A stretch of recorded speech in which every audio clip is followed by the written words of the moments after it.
பகைய சிலுவையிலே கொன்றுவிடு. எனக்குள்ள இருக்கிற பகையை மாற்றி போடுங்க, கசப்பை மாற்றி போடுங்க, பிரிவினை மாற்றி போடுங்க. தேவ ஆத்மா எனக்குள்ள பூரணப்படட்டும். அவர் பாதி என்று நம்ம நினைச்சா எப்போது நம்ம தள்ளிவிட்டு இருப்பாரு. நம்ம மறைந்து போயிருப்போமே, இப்போது ஜீவனோடு இருக்கிறோம். தேவனுடைய அன்பு, தேவனுடைய அன்பு நமக்குள்ள பூரணப்படணும். நீ கண்ட சகோதரனுக்கு அன்பு கூறுனா காணாத நேரத்தில் எப்படி அன்பு கூறுவ?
என்னுடைய வாழ்க்கையிலே எவ்வளவு நன்மை செய்தீரே, எவ்வளவு நன்மை செய்தீரே.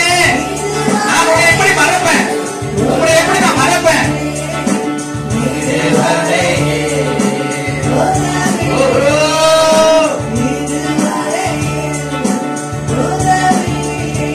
உம்மை ஒரு உள்ளத்தோடு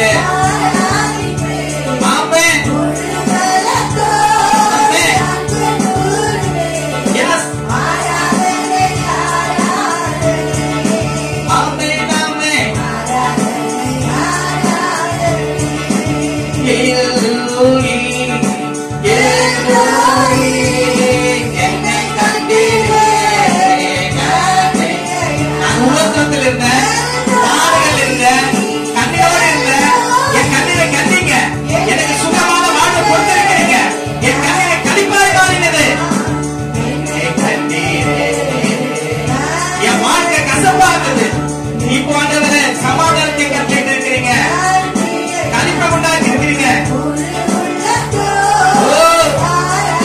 மாறா போன்ற கசப்பு எல்லாம் மதுரமாய் மாறி இருக்கிறது. நல்லா வாய் திறந்து பாருங்க.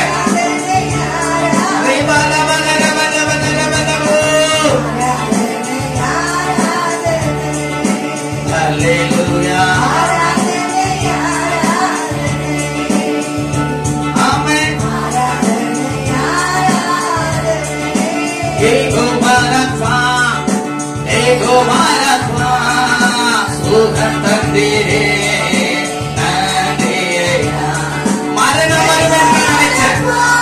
எனக்குள்ள பயம் வந்துச்சு, ஆனால் இதுவரைக்கும் எனக்கு சுகத்தை கொடுத்தீங்க.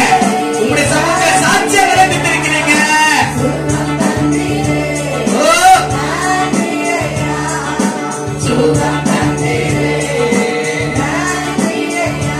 உண்மை ஒரு உள்ளத்தோடு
ஹalleluya.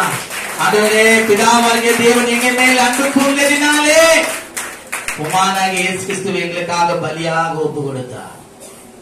பாவ நிவாரண பலியாக ஒப்பு கொடுத்தார். எங்கள் மேல் வந்த மரண ஆக்கினை அவர் மேல வரம் பண்ணினார். ஆண்டவரே, நாங்கள் இந்த பூமியில சமாதானத்தோடு, சந்தோஷத்தோடு, மகிழ்ச்சியோடு ஆண்டவரே ஒருவருக்கு ஒருவர் ஆண்டவரை அன்பு கூறத்தக்கதாய் அவர் கிறிஸ்துனுடைய பிரமாணத்தை எங்களுக்கு நீர் ஆண்டவரை கட்டளையிட்டு இருக்கிறது. ஆண்டவரே, அப்படியா அன்பில்லாதவன் தேவனை அறியான். தேவன் அன்பாகவே இருக்கிறார். அந்த அன்பிலே நாங்கள் பூரணப்பட எங்களுக்கு உதவி செய்யுங்கப்பா. எங்களுக்குள்ள பகை வேணாம், கசப்பு வேணாம் ஆண்டவரே, பிரிவினை வேணாம் ஆண்டவரே. நாங்கள் ஒருமனப்பட்டவர்களா இந்த பூமியில நாங்கள் செய்கிற எல்லா காரியங்களிலும் அது பரலோகத்தில் அங்கீகரிக்கப்படணும். அதுக்காக எங்களுக்கு ஒருமனத்தை தாங்க. இன்னும் தேவ அன்பு எங்களுக்குள்ள பூரணப்படட்டும். இது நிமித்தம் அவருடைய நாமம் மையப்படட்டும். இயேசு கிறிஸ்துவின் நாமத்தில் பிதாவே, ஆமென். நல்ல கரந்தட்டான நாமத்தை உயர்த்துவோமா. ஹalleluya, ஹalleluya, ஹalleluya. தேவரே, இந்த நாளை எங்களுக்கு ஆசீர்வதித்தாங்க. இந்த நாளிலே ஆண்டவரே இயேசு கிறிஸ்துவினுடைய மரணத்தை நாம் நினைவு கூறும்படியான அதனுடைய வார்த்தைகளை தியானிக்க எங்களுக்கு ஞானத்தையும் அறிவு புத்தியும் பரத்திலிருந்து எங்களுக்கு கொண்டாகட்டும். கேட்கிற எங்களுக்கு அது பிரயோஜனமா இருக்கட்டும். எங்கள் ஆத்மா ஆண்டவர் அதனால் பிழைக்கட்டும். ஆண்டவரே, கிறிஸ்துவனுடைய வருகைக்கு நாங்களும் ஆயத்தமா இருக்க ஒரு மனவாட்டி சபையாக ஆண்டவர் எடுத்துக்கொள்ளப்பட உதவி செய்யும். இயேசு கிறிஸ்துவின் நாமத்தில் பிதாவே, ஆமென், ஆமென், ஹalleluya. முக்கியமான சில காரியத்தை உங்களுக்கு முன்னாக நான் வைக்கிறேன். இயேசு கிறிஸ்து இந்த பூமியில வந்து அவர் நமக்காக மரித்தார் என்பதை நாம் கேள்விப்பட்டிருக்கிறோம். வேதத்திலே நாம் அறிந்திருக்கிறோம். அதற்கான சில காரியங்களை அடையாளங்களாக, எடுத்துக்காட்டாக நம் வேதத்தில் நாம் வாசிக்கும் பொழுது அதை நாம் புரிந்து கொள்ளலாம். இயேசு கிறிஸ்துவை ஏன் சிலுவையில் அறைந்தார்கள்? ஏன் அவருக்கு மரண ஆக்கினை உண்டாயிற்று என்பதை நாம் சற்று சிந்தித்து பார்க்கலாம். புதிய ஏற்பாட்டுடைய காலத்திலே பார்க்கும் பொழுது இயேசு கிறிஸ்து நியாய பிரமாணத்தின் சட்டங்களை கை கொள்ளாததினால்தான் இயேசு கிறிஸ்துவை கொலை செய்யும்படி யூதர்கள் கூடினார்கள். பரிசேயர், வேதைப்பாரகர் அதற்கு கொண்டு கூடினார்கள். இதுதான் முக்கியமான ஒரு சாட்டா இருக்கிறது. அப்போ நியாய பிரமாணத்தை மீறுகிறதே பாவம். நம்ம அதெல்லாம் என்ன பண்றோம்? மீறுறோம். தவறே இல்லை. இயேசு கிறிஸ்து அது மீறினாரா? இதான் பார்க்க நம்ம பார்க்கணும். அப்போ இயேசு கிறிஸ்து அது மீறி இருக்கிறாரு. அது நிமித்தம் தான் அவருக்கு என்ன வந்தது? மரண தண்டனை. ஹல்லேலூயா. அவர்கள் கொலை செய்யப்பட வேண்டும். இது மோசேயுடைய காலத்தில் நியமிக்கப்பட்டது. இதைதான் நம்ம என்ன பண்ணோம்? ஆராய போகிறோம். ஏன் இயேசு கிறிஸ்துவை சிலுவையில் அறைந்தார்கள்? அவரை ஏன் கொலை செய்தார்கள்? மரண தண்டனை ஏன் அவருக்கு உண்டானது என்பதை நாம் ஆராய்ந்து பார்க்க வேண்டும். ஹல்லேலூயா. நாம் முதலாவது எடுத்து வாசிக்கலாம். யாத்ராகமம் 111 பக்கம். யாத்ராகமம் 31 அதிகாரம் 13-14 வசனங்களை வாசிக்கலாம். நீ இஸ்ரவேல் புத்திரரை நோக்கி, நீங்கள் ஓய்வு நாளை ஆசரிக்க வேண்டும். நல்லா கவனிங்க. நீங்கள் ஓய்வு நாளை ஆசரிக்க வேண்டும்.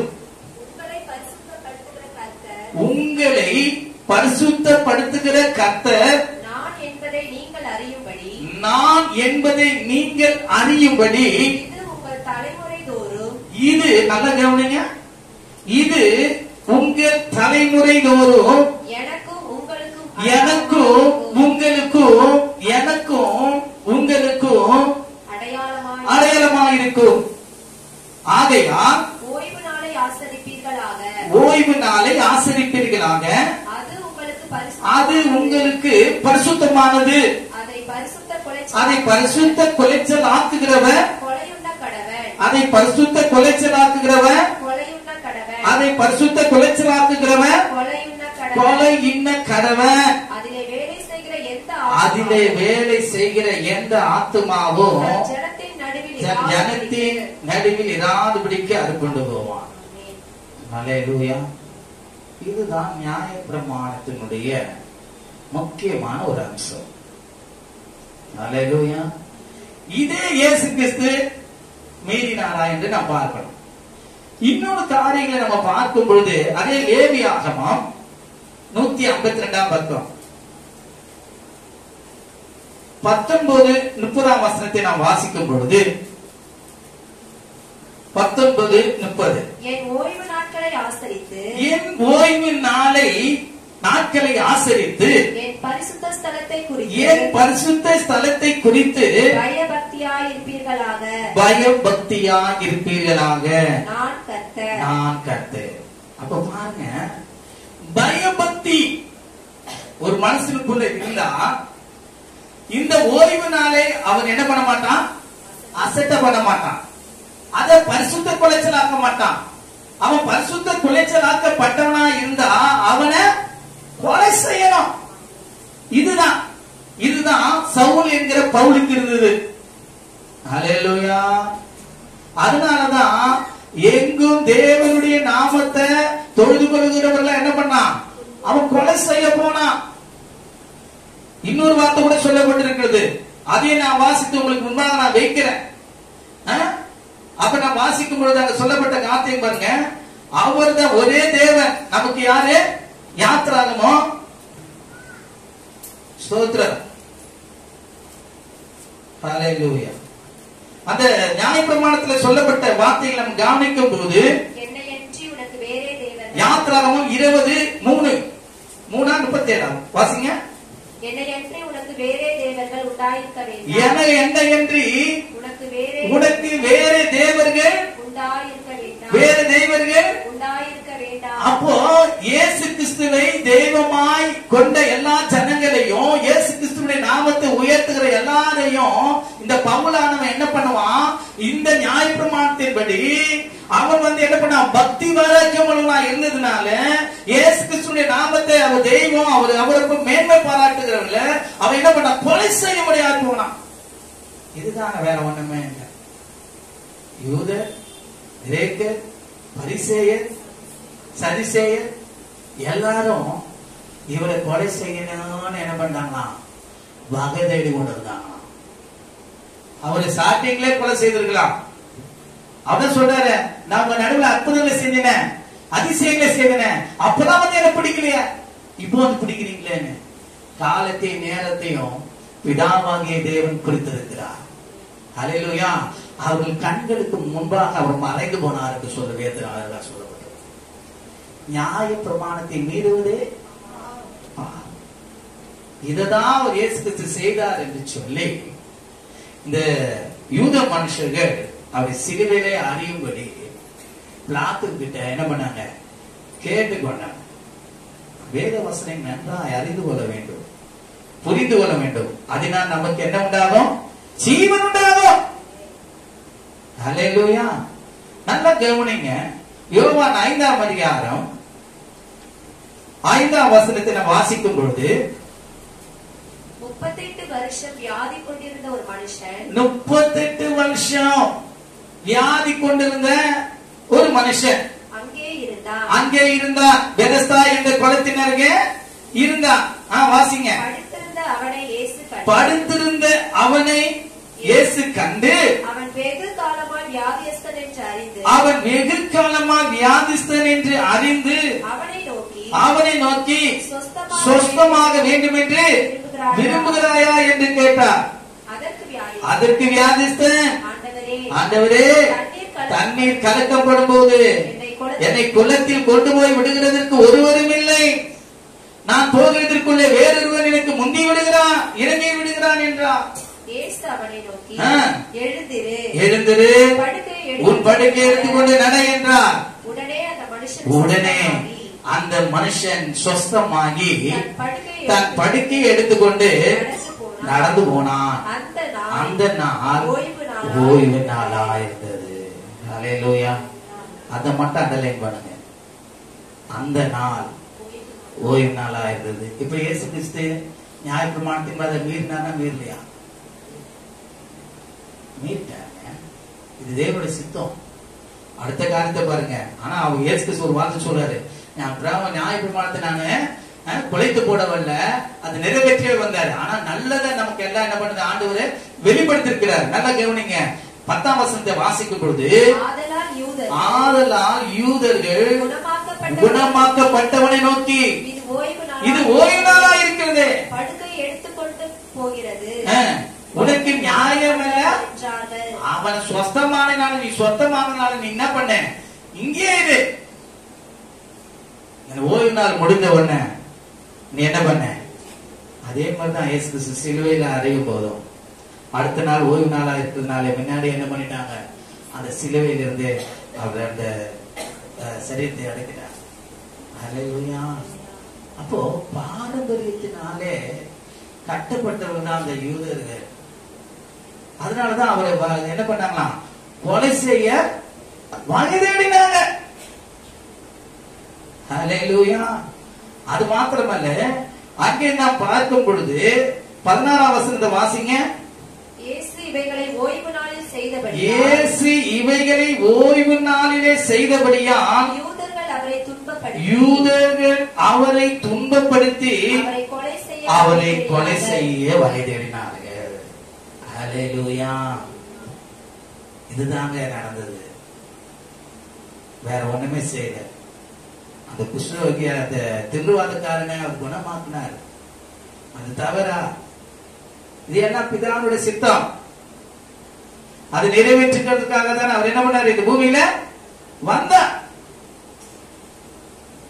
அதுலயே வாசிக்கலாமா? இப்போ நம்ம யாத்திராகமம் 20:3 வாசித்தோம். என்ன சொல்றாங்க? என்னை அன்றி உங்களுக்கு வேறு தேவர்கள் உண்டாயிருக்க வேண்டாம். அப்போ நான் தேவன் என்று சொன்னா அவனை என்ன பண்ணோம்? கல்லினால. ஆமா, இதுதான் நியாயப்பிரமாணத்தின்படி அவன் கொலை செய்யப்பட வேண்டும். இங்க வாசிங்க. யோவான் 5ஆம் அதிகாரம் 18ஆம் வசனத்தை வாசிங்க. அவர் ஓய்வு நாள் கட்டளையை மீறினதும் அல்லாமல் தேவனை தம்முடைய சொந்த பிதா என்று சொல்லி. நல்ல கவனிங்க. தேவனை தம்முடைய சொந்த பிதா என்று சொல்லி தம்மை தேவனுக்கு சமமாக்கினபடியினாலே, தன்னை தேவனுக்கு சமமானதாக்கினபடியினாலே யூதர்கள் அவரை கொலை செய்யும்படி அதிகமாக தேடினார்கள். ஹல்லேலூயா. ஓய்வு நாள கடைபிடிக்காததே குற்றம். இன்னொன்னு, நான் தேவனுடைய குமாரன். இன்னொரு இடத்துல சொல்றாரு, என்னை காண்கிறவன் பிதாவை காண்கிறான். அப்படி சொன்னவங்க சும்மா இருப்பாங்களா? இது நம்முடைய குலத்துக்கு என்ன பண்றான்? இவன் பதவி உண்டாக வரானே, இவன் என்ன பண்ணான்? கொலை செய்யலாம். இவன் திமிரி, இவனை என்ன பண்ணக்கூடாது? வளர விட கூடாது என்றுதான் அவனை கொலை செய்ய வகை தேடினார்கள். அதிகமாய் வகை தேடினார்களாம். ஹல்லேலூயா. ஒவ்வொரு காரியத்தையும் சொல்றேன், நீங்க அண்டர்லைன்மெண்ட் மட்டும் பண்ணி என்ன பண்ணுங்க? புடிச்சிங்க. இன்னொன்னு, பழைய ஏற்பாட்டினுடைய காலத்துல பார்க்கும் பொழுது மாம்சத்தை அதன் ரத்தத்தோட என்ன பண்ணக்கூடாது? மாம்சத்தை அதன் ரத்தத்தோட என்ன பண்ணக்கூடாது? புசிக்க கூடாது. இதுதான் அங்க பழைய ஏற்பாட்டினுடைய காரியம். அதையும் அவர் மீறிட்டார். ஓகேங்களா? அத பாருங்க, கவனிங்க. லேவியாகமம் 7ஆம் வசனம் 7:20.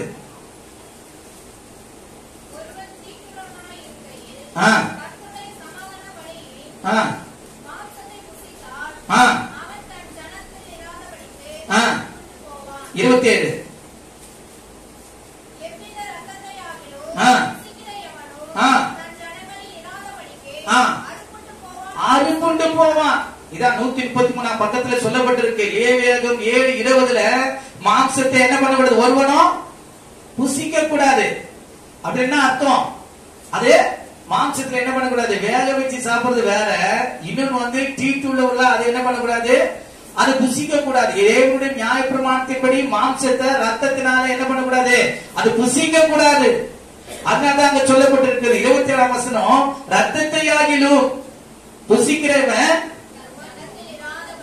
அவன் தம் ஜெகத்தில் இராதபடிக்கு அறுப்புண்டு போவான். ஆனால் இயேசு கிறிஸ்து என்ன செய்றாரு? எடுத்து வாசிங்க. யோவான் 6ஆம் அதிகாரம் 51 இருந்து வாசிங்க. நானே வானத்திலிருந்து இறங்கின ஜீவாப்பம், இந்த அப்பத்தை புசிக்கிறவன் என்றென்றைக்கும் பிழைப்பான். நான் கொடுக்கிற அப்பம் உலகத்தின் ஜீவனுக்காக நான் கொடுக்கும் என்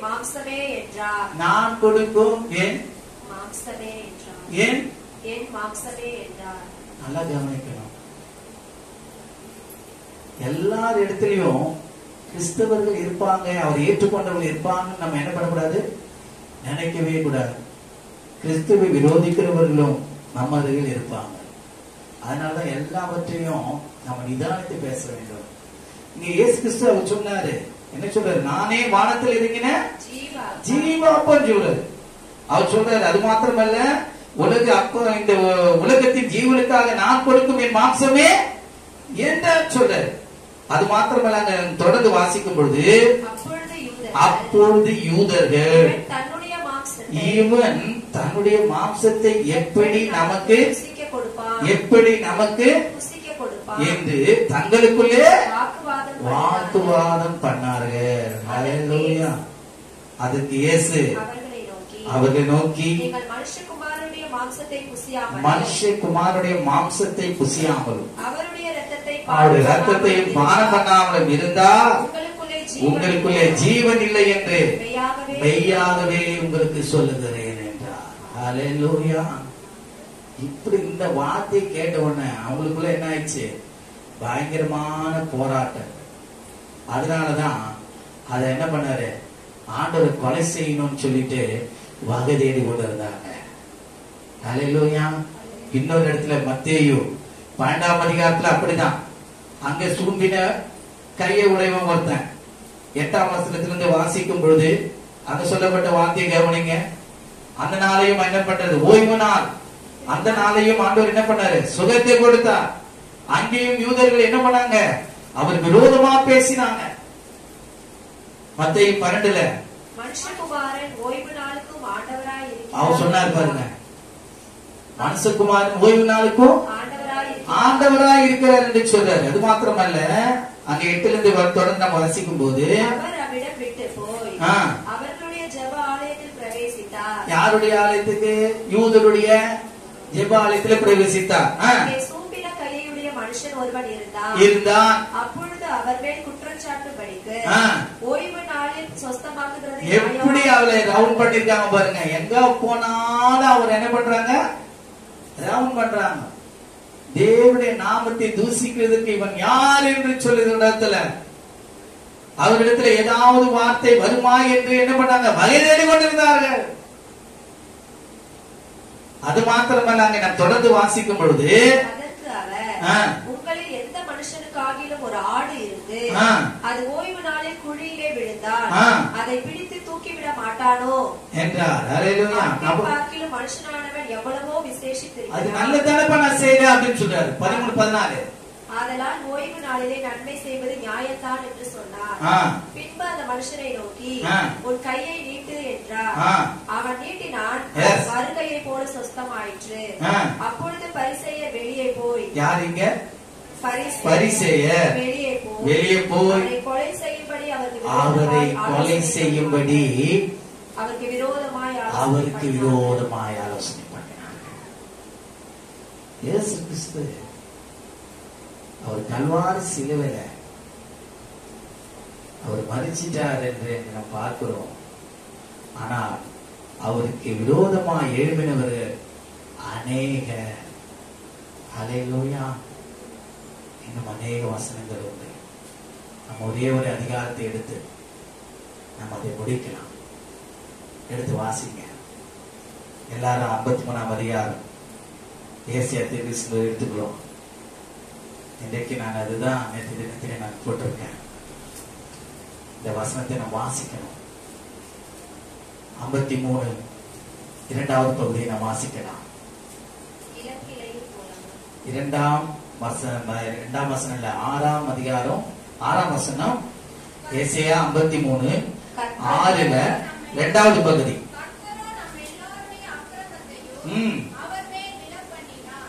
கர்த்தரோ நம் எல்லாருடைய அக்கிரமத்தை ஏன் என்று நாம் பார்க்கும் பொழுது அதான் சொன்னேன். இரண்டாவது பகுதி நான் கரெக்டா சொன்ன உங்களுக்கு. அவன் தன் வழியிலே போனோம். அவன் தன் வழியிலே போனோம். இந்த வார்த்தையை கவனிங்க. அப்படின்னா அர்த்தம், நாம் எதை மன விரும்புறோமோ அது நம்ம செஞ்சு கொண்டு வரோம். அதுக்கு நம்ம என்ன பண்ணல, தடை பண்ணவே இல்லை. வேத அழகா சொல்லுது. பிரசங்கி சொல்றான், என் கண் இச்சித்ததை நான் ஒண்ணுங்க அதற்கு என்ன பண்ணல, தடை பண்ணல. அப்ப எது வேலை செய்யுது? மாம்சம். ஹல்லேலூயா. நான் சொல்லுவேன், வாசிப்படை வராது கூட உங்க மாம்சம் உங்களுக்குள்ள என்ன செய்யுது, போர் செய்ததுன்னு தான் நான் சொல்லுவேன். உங்க சுய இஷ்டத்தினாலதான் நீங்க என்ன பண்ணல, வந்து கலந்து கொள்ளல நான் சொல்லுவேன். ஏதோ உங்களை தடுக்குதுன்னு சொல்லுவேன் நான். ஹல்லேலூயா. இதை நான் சொல்றேன்னா, அவன் தன் வழியிலே போனோம். அங்க ஆதி ஆகமத்தில் நாம் பார்க்கும் பொழுது நோவாவுடைய காலத்துல தேவன் சொல்லுகிற அதுதான். அவன் என்ன நடந்தது அங்க பார்க்கும் பொழுது வாசிங்க. 6ஆம் அதிகாரம் வாசிங்க. 5ஆம் வசனம் 6:5. மனுஷனுடைய அக்கிரமம் பூமியிலே பெருகினது என்றும் அவன் இருதயத்தின் நினைவில் தோற்றமெல்லாம்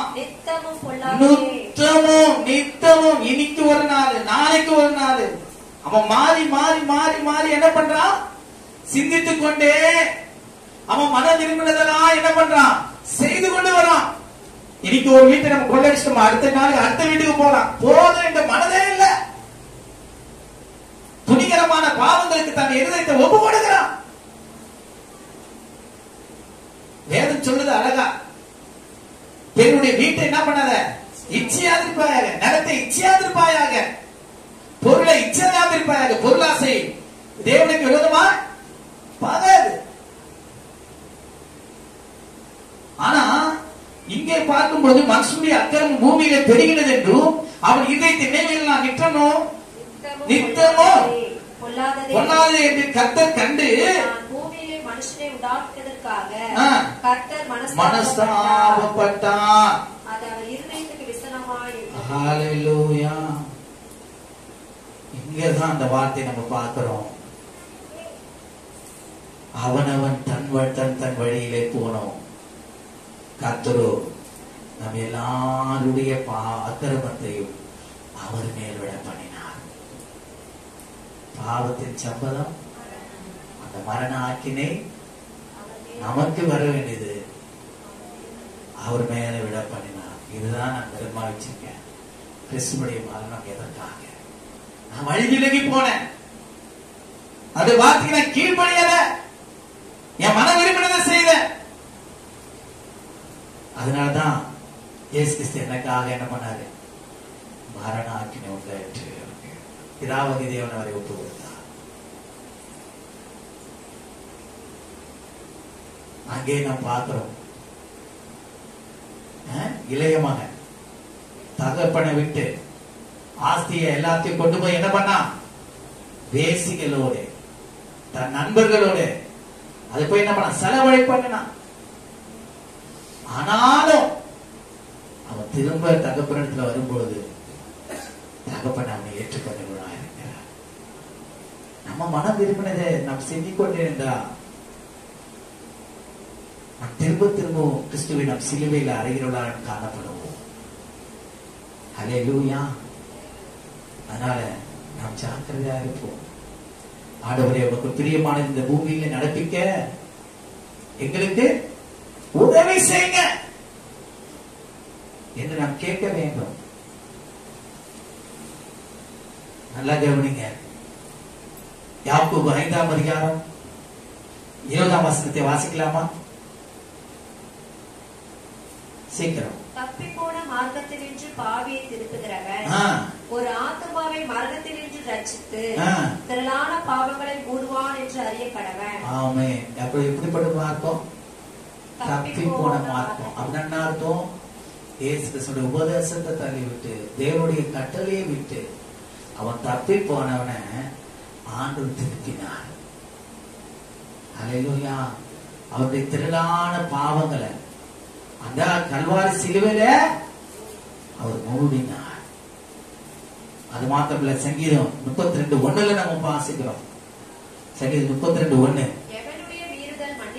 எவனுடைய மீறுதல் மன்னிக்கப்பட்டதோ எவனுடைய பாவம் மூடப்பட்டதோ அவன் பாக்கியவான், அவன் ஆசீர்வதிக்கப்பட்டவன். எவனுடைய அக்கிரமத்தை கர்த்தர் எண்ணாதிருக்கிறாரோ எவனுடைய ஆவியில் கபடமில்லாதிருக்கிறதோ அவன் பாக்கியவான். ஆமென். ஹல்லேலூயா. நம்மை நாமே சிந்தித்து பார்த்தோம்.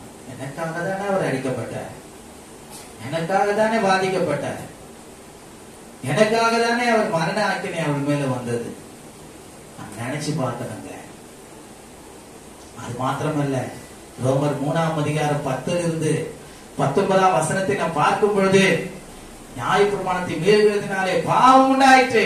அந்தபடியே நீதிமான் ஒருவனாகிலும் இல்லை, அவன் தன் சொன்ன சுய இச்சையின்படி தன் மனம் போன போக்கிலே பாவத்தை செய்து கொண்டு வந்தான்.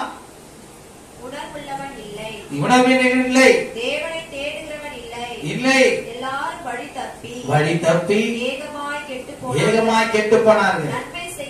நன்மை செய்கிறவன் ஒருவரும் இல்லை, ஒருவனாகிலும் இல்லை. எஸ், அவர்கள் தொண்டை திறக்கப்பட்ட பிரேத குழி.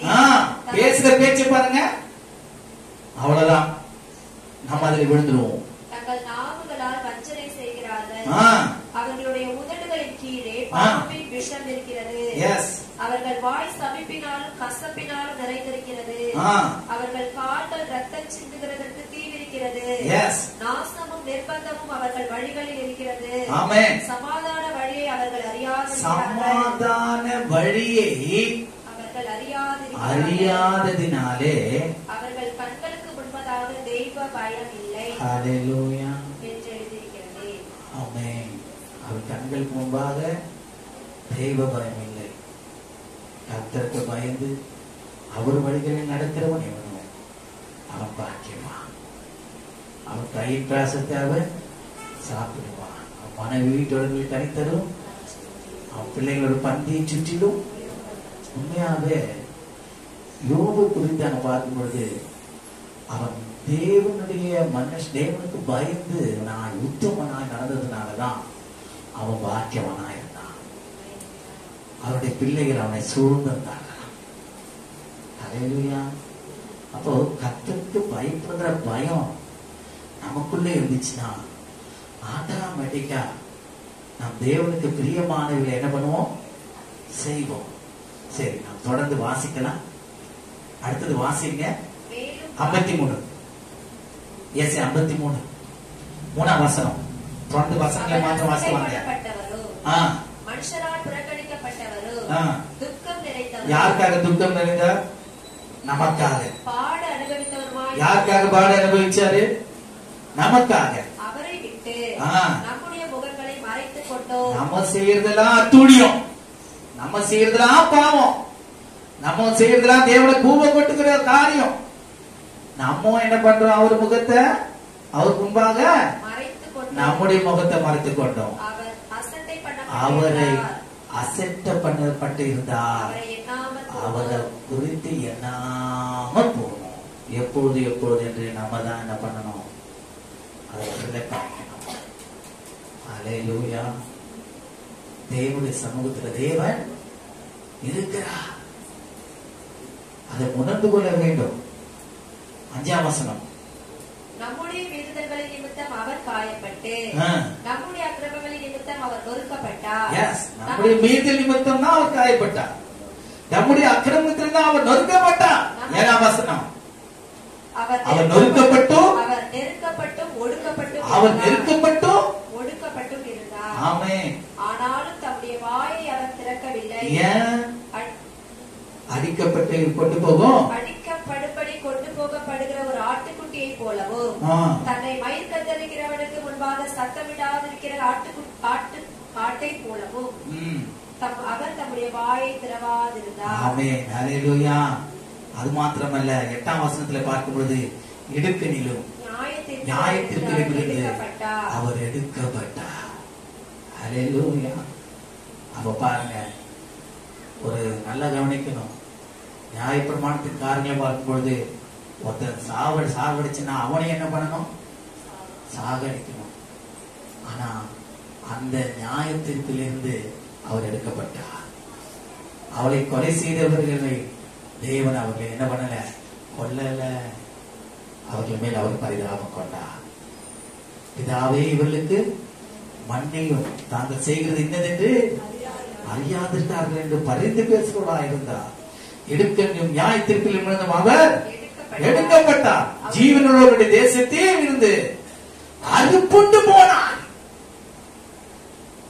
அது மாத்திரமல்ல, 9ஆம் வசனம், துன்மார்க்கரோட அவருடைய பிரேதக்குழி அவர் சிலுவையில் இருக்கிறப்ப யார் கூட இருந்தா பக்கத்துல? அது மாத்திரமல்ல, 10ஆம் வசனம், அவருடைய ஆத்துமா தன்னை குற்ற நபரான பலியாக ஒப்பு கொடுக்க போகுது. அவர் தமது சந்ததியை கண்டு நீடித்த நாளாயிருப்பார். ஆமென், ஹல்லேலூயா. எல்லாம் தேவனுடைய சித்தத்தினாலே அவர் என்ன பண்ணாரா? அவர் ஒப்பு கொடுத்தாரா? நான் வசனத்தை மாத்திரம் வாசிக்கிறேன், கவனிங்க. துன்மார்க்கரோரை அவருடைய பிரேதக்குழியை நியமித்தார்கள். அவருடைய ஆத்துமா தன்னை குற்ற நிவாரண பலியாக ஒப்பு கொடுக்கும் போது அவர் தன் வாயை திறக்கவில்லை. அடிக்கப்படும் ஆட்டுகளை போல அவர் கொண்டு போகப்படுகிற கொண்டு போகிற ஆட்டை போல அவர் இருந்தார். அது மாத்திரமல்ல, 12ஆம் வசனம், அவர் தம்முடைய ஆத்துமாவை மரணத்தில் ஊற்றினார். 11ஆம் வசனம், அவர் தமது ஆத்துமா வருத்தத்தின் பலனை கண்டு திருப்தியாவார். யாராவா? நான் மறித்தது அது ஒரு நாள் வீணவுதாவா? போகாது என்பதை அறிந்தார். அது மாத்திரமல்ல, என் தாசனாகிய நீதிபரர் தம்மை பற்றும் அறிவினால் அநேகரை நீதிமான்களாக்குவார். 10ஆம் வசனம், அவர் தமது சந்ததியை கண்டு நீடித்த நாட்களாய் இருப்பார். கர்த்தருக்கு சித்தமானது அவர் கையினாலே வாய்க்கும். அநேகரை அவருக்கு பங்காக கொடுப்பேன். ஹல்லேலூயா. கால வேளையில நாம் எப்படி இருக்கிறோம்? இயேசு கிறிஸ்துவின் மரணம் நம்மளுக்கு எப்படி அது வெளிப்படுத்தப்பட்டிருக்கிறது நம்ம அறிந்து கொள்ளணும். கிறிஸ்துவை சிலுவையில் அறைந்தவர்கள் கிறிஸ்துவை குற்றப்படுத்துகிற இடத்துல அவர் நடந்தார் என்று சொல்லப்பட்டிருக்கிறது. நியாயப்பிரமாணத்தை மீறினார் என்று சொல்லப்பட்டிருக்கிறது.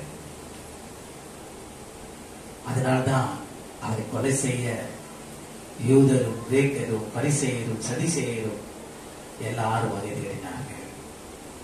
அவரை பிடித்துக் கொண்டு பிலாத்துவினிடத்துல ஒப்பு கொடுத்தார்கள்.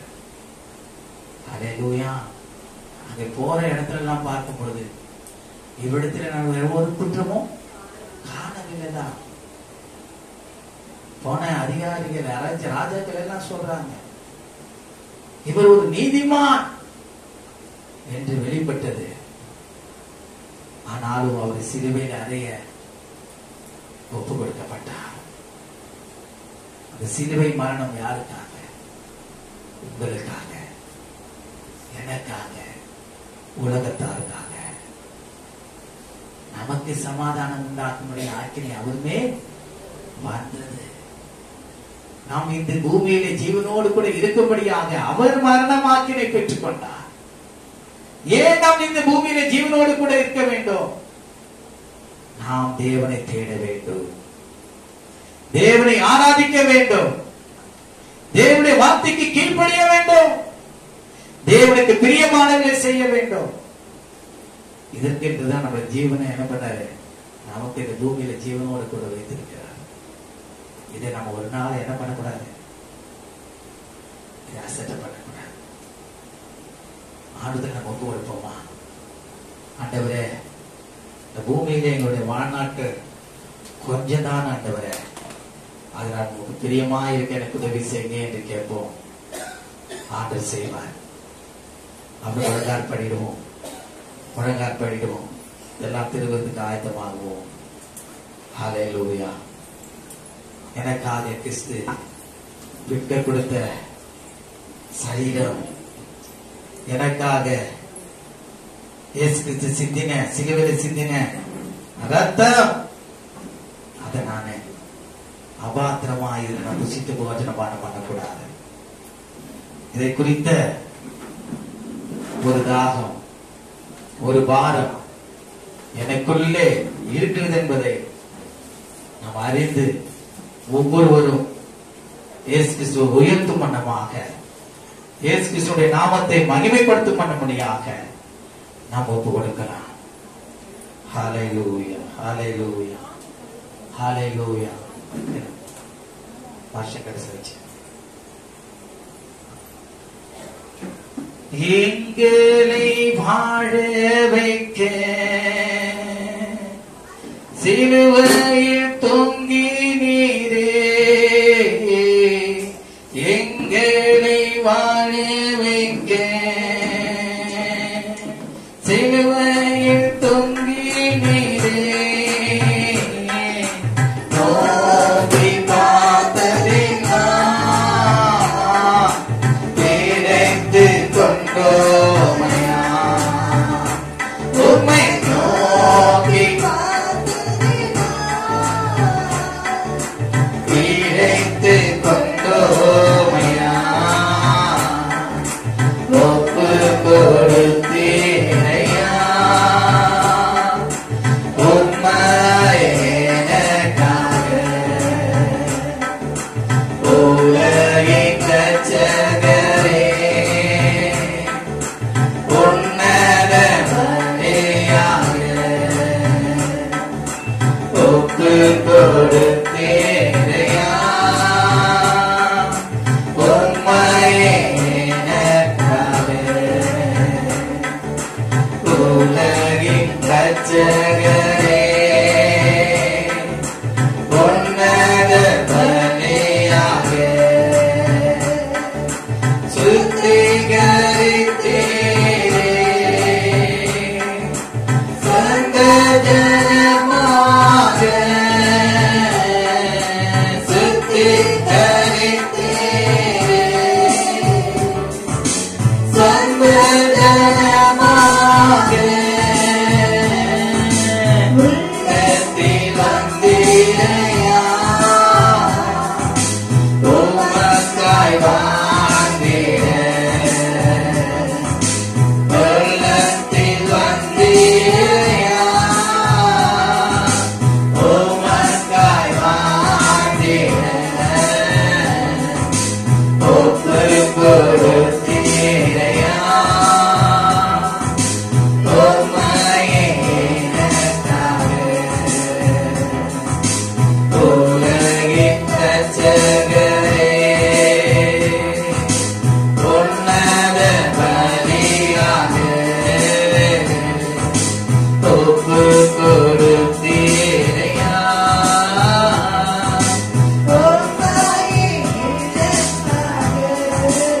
ஆமென்.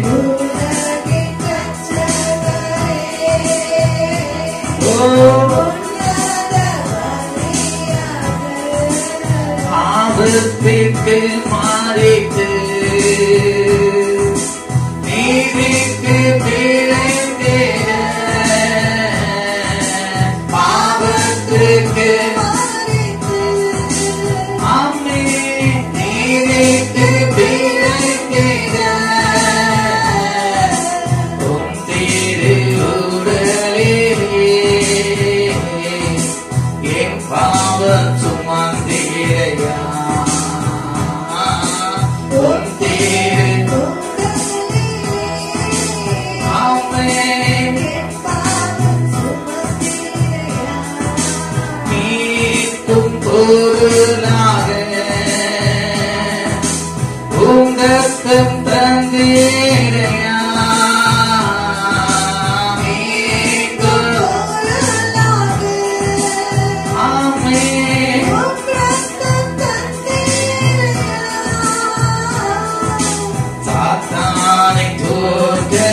காத்து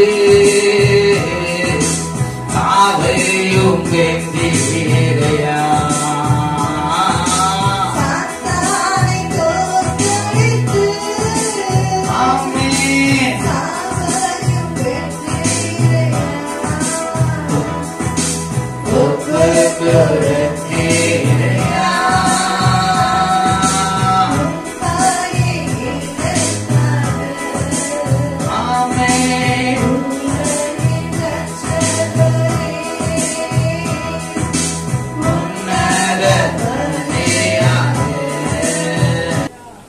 இப்பொழுதும் ஆண்டவரே, நாங்கள் உங்களுடைய சமூகத்துல கேட்ட வார்த்தைப்படியாக நான் ஆண்டவர் நீர் எங்களுக்காக மரித்தது அது வீணாய் போகாதபடிக்கு உங்களுடைய சரீரத்தை குறித்தோம் உங்களுடைய ரத்தத்தை குறித்தோம் நாங்கள் குற்றமுற்றவர்களாய் ஆண்டவரை காணப்பட எங்களுக்கு உதவி செய்யுங்கப்பா.